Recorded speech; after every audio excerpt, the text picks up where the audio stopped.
Alors, sur le chiffrage du programme, on a fait ce travail de chiffrer les gros investissements et les nouvelles dépenses. On compte faire 23 millions d'investissements nouveaux sur le mandat. Sur le mandat. Ce qui veut dire qu'on est entre 3 et 4 millions d'investissements nouveaux chaque année, ce qui est finalement d'ailleurs assez cohérent avec la lignée financière de la ville où on a entre 7 et 9 millions d'investissements nouveaux par an.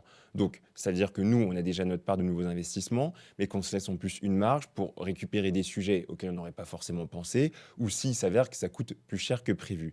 Et on mettra vraiment l'accent sur l'espace public, donc notamment la rénovation des trottoirs, on parle d'ailleurs de plan trottoir zéro accident, et sur la rénovation des écoles, notamment pour le plan d'adaptation sur le réchauffement climatique.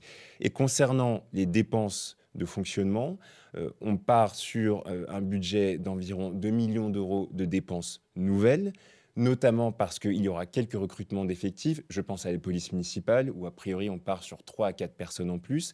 Mais je pense aussi à une enveloppe spécifique pour la revalorisation de certains métiers parmi les agents, notamment les animateurs, et l'évolution aussi RH, où là on part sur une enveloppe supplémentaire de 600 000 euros.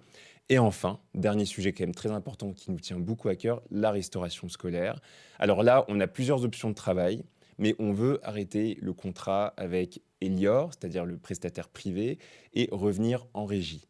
Soit on passe en intercommunal avec une autre commune, on pourrait le faire d'ailleurs avec Saint-Maur ou Créteil, qui ont déjà une cuisine centrale, soit on crée nous-mêmes notre propre cuisine centrale. Et donc là, effectivement, il y a un budget à la fois de, je dirais, d'acquisition, de rénovation pour créer une cuisine centrale environ 1,5 million d'euros.